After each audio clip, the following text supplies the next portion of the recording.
The two young men that seemed to be constantly at odds with each other went by the names of Alistair Freeburn Mackenzie, a fire-red Scotsman from Stirling, and Robert Clifford Crawford, the junior, an Englishman from York.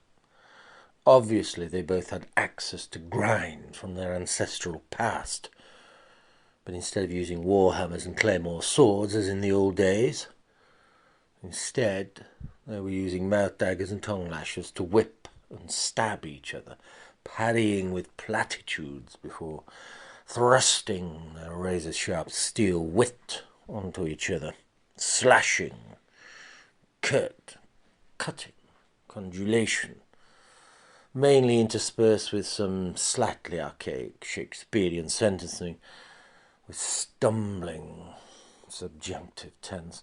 Neither quite had the eloquence enough to carry off this, but a few Latin phrases interspersed here and there, but they were far too drunk to sound anything more than clumsy lives of Brian with Latin correction lessons. They'd also engaged in pool competitions and opera singing, to name but a couple. They were so competitive, neither would surrender one syllable. And so on it went late into the night. Then they began arm wrestling, and words too much to formulate. And then sort of administered, swapping arms, until of course cheating took over and they started to use both arms to pull one another about. They'd also been thrown out of quite a couple of reputable establishments and restaurants due to their rowdy, noisy behaviour. But they were both still singing by the witching hour, and swayed and staggered from lamppost to lamppost all the way home, berating each other from opposite sides of the street, until the Scotsman, whose face was puce, and his ginger hair seemed to static with electricity on end.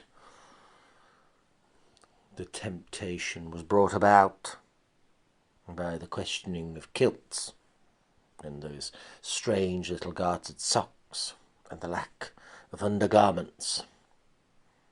Then the last straw.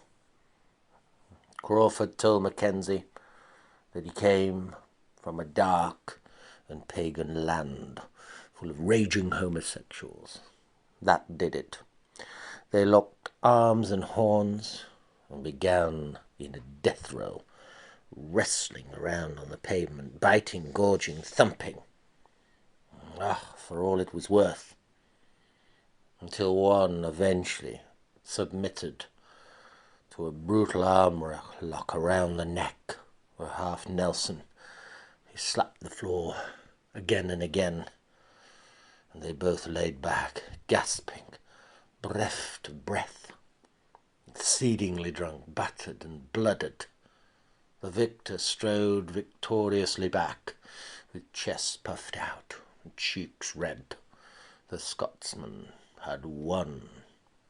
He peacocked with victory. And the defeated crawled away into the shadows to lick his wounds. However, the winning smile of the victor was soon wiped away as Freeburn walked straight into a scaffolding pole, almost taking the top of his head off, knocking himself clean unconscious and blacking an eye shut in the process. Dazed and drunk and delusional, he managed to crawl against the wall, dragging himself over it onto the patio. Crawling across it, he staggered to his feet, whilst the Englishman, Crawford, tittered and laughed from the shadows like a hyena. He cursed him to be silent, again and again, until he slammed the door behind him. Then steadied himself and charged, racing up the stairs, before suddenly stopping halfway up and then, unfortunately, beginning a descent backwards. Again, faster and faster he came down backwards, crashing through the double glazing, knocking himself unconscious. He sprawled face down onto the concrete of the patio, bleeding like a stuck pig from a gash and a slash across his left hand. Oh, it was only but for his wife's cuckoo clock that he was saved, probably from bleeding to death. Oh, it tweeted again and again, cuckooing into his subconscious, until at 6 o'clock he suddenly jolted awake and screamed a blood-curdling shriek. Oh, passed out again at the sight of the monstrous amount of blood that he'd lost, that was pooling around him. Fortunately, a neighbour had heard the ghastly cry and called an ambulance after looking over the fence and almost passing out themselves. Mackenzie was rushed straight into the surgery, his clothes cut away like some bomb victim. There, his injuries laid bare. Seemed to many very, very superficial. The surgeon looked. I thought this guy had been stabbed. I thought he'd been stabbed. There's no wounds. There's no stab wounds. Just a slash on his hand. A bad slash here. Well, he's lost pints of blood. You sure this man's not inebriated? I can smell him from here. He's panting like a dray horse. That's why he's lost pints of blood. He's thinned it down to almost petrol consistency. Oh, good God. We've rushed in here. You've got us on a red light trauma unit. We've rushed in here. He's got 10 stitches into his hand here. There's nothing wrong with him apart from black and blue where he's run into lampposts or telephone boxes. What in God's name are we doing with a crash crew? We all had to get out of bed for this clown. Well, he's not. There's no stab wounds. There's just one slash wound where he's fallen through some plate glass. We could have done this back in. Stitch him up, and get him back on the ward. I thought his clothing and everything. I thought he'd been stabbed to death with the amount of blood. Well, we've analysed that. It's turned out that he's actually burst a bottle of red wine onto himself. Oh, marvellous. So it's not congealed blood that's in his jumper and things. No, I didn't think so when we cut it away. There's not a scratch on him. No, it appears to be that it's the red wine that somehow he's managed to pop the bottle on there, and oh dear God. So what we've got is a couple of people that have been rolling around in the dust here. One of them's got obviously a bottle of wine inside their coat, and they've been wrestling on the pavement in the witching hour and popped the thing. Apart from a few facial industries, I thought somebody had done his heart rate. Said it was totally out of arrhythmia, isn't it? Well, it turns out now it could be what we thought might be a Hogmanay heart attack. That's why we, jump-started him, stopped and started his heart. I see. So there's no stabbing, no trauma.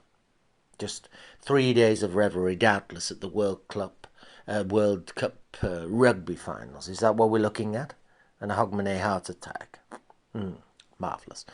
Yes, I wouldn't mind going myself, in actual fact. Stitch him up. Put him back on the ward. Finally, Mackenzie awoke with a little bit of a start. He cried out, "I'm alive! Oh, merciful God, I'm alive!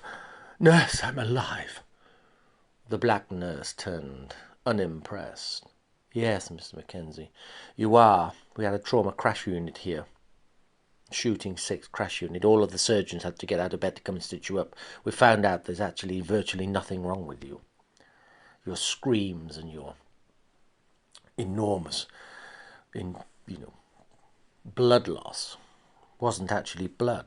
Oh yes, there was a slight amount of pooling of blood, but most of it was what had seeped out of your clothing as red wine. Mouton cadet, by all accounts. So the gentleman next door tell me. The gentleman next door? Yes.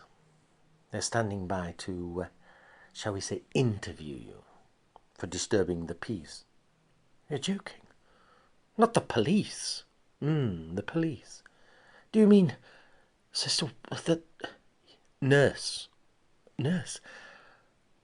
I'll just let the police in. Well, have you told them I'm conscious? Of course I've told them. I don't. Oh, right. You've got a lot of explaining to do. Have I? Oh, yes. Oh, yes. Now then, sir. Good morning. You're Mr. Mackenzie. Mr. Alistair Freeburn Mackenzie, I take it. Yes. Morning. Morning. This is Detective Stevenson, and I am Detective Parker. Just to let you know that we're going to now caution you. Okay? So anything that you might give will be taken down, perhaps given as evidence against you. I see. It sounds serious. Yes, it is. They don't usually call us unless it is. Now, yesterday, there's a crash team of surgeons being called, an ambulance, police cars, trauma units of all sorts have been called in the middle of the night to find you in a puddle of blood, seemingly. It now turns out that most of it is Mouton cadet. Yes. So, would you mind telling us what's happened? In your own words, if you don't mind. Well, I can't remember. No, I didn't think you would. If you remember anything. Well, I remember up until having a little squabble with somebody. Yes. Am I being charged? What? Oh, just at the moment, yes, you are. You're being charged with theft. Theft? Theft of what? I didn't steal anything. Ah. Well, obviously then you didn't remember going to quite an exclusive, or shall we say gate-crashing exclusive party on your way home on the Oval. Somebody's birthday party. No, I bet you didn't. Anyway, you lifted a very, very expensive bottle of wine that was there. You see, the person in question's a sort of he's a vintage collector of ancient, well, not ancient, but rare wines. He's a connoisseur. That, it's just a bottle of wine. Just a bottle of Blanc to you. Not quite a bottle of Blanc, though. Because, Mr. Mackenzie, it was a Mouton Cadet, 1945, worth £17,500. Oh, my God, you're joking. No, seems you have very, very expensive taste, although you're wearing it instead of drinking it. Yes, I hope you enjoyed it. Well, I didn't taste it. No. Still, you managed to burst it in some street brawl, rolling around on the floor. It was on your inside pocket of your Harris tweed coat. Oh dear. Yes, oh dear, oh dear. Another thing, we're also going to have to be charging you with, obviously, disturbing the peace, because you woke up half the neighbourhood.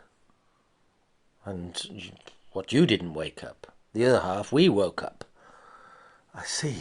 And your sparring partner. Yes, I think it was Crawford. Somebody. Crawford. So you do remember him. Oh, not really. We had a bit of a row. We had a singing contest and a pool contest and an arm wrestling contest and many other contests. I can't remember. My head is really banging. I bet it is. after running into a scaffolding pole. You've got a lump on there on the top of it, so one didn't fracture your skull. If your head wasn't like a Chubb safe, you'd have split the thing in two. Oh, it's really getting to pound. Can you ask the nurse for something? No, not until we've finished. You two beauties, we've since found out from video cameras and God knows what, that you've been barred from 3 different pubs, a restaurant, after falling over tables and disrupting everyone's meal. You fell backwards over one of the tables in the Ivy, a very tip-top restaurant, I might add. You've fallen backwards and done a virtual back swallow dive onto someone's birthday table. Smashed everything to smithereens. You owe for that too, by the way. Oh, dear God. Dear God. You ought to see what what were you doing standing on chairs? What were you trying to do? Give a speech? It looks like you were giving a speech or something. Anyway, you've fallen backwards onto their table and just about smashed the back of your head in two. Oh, it does feel really, really sore. I bet it does. Yes, you do owe quite a lot of money. There's some damage also at the Hotel Juvan. We were at the Hotel Juvan. There was not many places that you weren't at last night.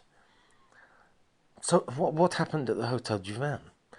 Well, apart from burning a Victorian snooker table with cigarettes all over, you were balancing cigarettes on there, just placing them on there, and they were burning back. It was taking you that long to take the shots. Yeah? You at one stage took 5 minutes. You burnt all the tables, and and then for some strange reason, I don't know what you were doing, it looked like you missed picking up your little pork, whatever, hors d'oeuvre, and you ate some chalk, a square block of chalk, and spat that out all over the table, instead of the hors d'oeuvre, of course. Did I? Oh, yes. And then you proceeded to hit the ball with such ferocity that, of course, it bounced straight back and hit you straight on the front of the head. That's why you've got that enormous egg on the front of your head there, apart from on the other side that's also gashed open through you falling backwards and forwards through your own plate glass window, your French windows on the patio. I fell through the patio windows. Oh, yes, that's why your hand's stitched up, if you've not noticed. Oh, I didn't notice. My head's banging with such an extent I didn't notice. Oh, my God. My hands. My hand. Yes. Yeah, it's a bit of a mess, isn't it? Oh, my God, I can't believe it. No. Anyway, there's 10 stitches in that as well. That's where most of the blood came from, and mixed with the wine onto the patio. The patio. Not my patio. Well, who else's patio do you think it was? You've come crashing down the stairs backwards through your own plate glass windows onto the patio. Did I?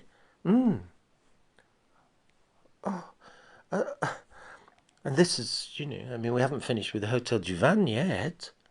What do you mean? Well, because the ball hit you on the head, you got so enraged, you threw them all over the place and smashed the place to pieces. All their mirrors and God knows what. You've thrown balls. There's people being hit with balls and all sorts. Oh, I don't believe it. Well, do believe it. But, don't worry. The blame is going to be shared between you. What, is he to blame too? Oh, yes. Oh, yes. Yes, you didn't just, fall around just singularly. You were also wrestling and smashing tables to pieces everywhere you went. You were wrestling all the way. You were even at one stage, I don't know where you got them from, but you got one boxing glove on, and he'd got one boxing glove on, and you were attempting to have a boxing match, and then he went and punched you as hard as he could with the wrong hand, and blacked your other eye. But he's now just on the top there, and it looks ridiculous. It's virtually, split wide open as well. Oh, dear God, yes. So a little bit of a blood-soaked scene, but can we just get back to the patio? Was there much blood on the patio? Oh, gallons of it. Well, let's say blood and red wine mixed on the marble, Carrera marble, patio. Yes, on the Carrera marble patio, your patio. Oh, Christ. Oh, no, my God. Yes, you might say that. Anyway, you're under caution. We've got to go. We've been waiting half the morning for you to actually come to. Your wife's outside. My wife?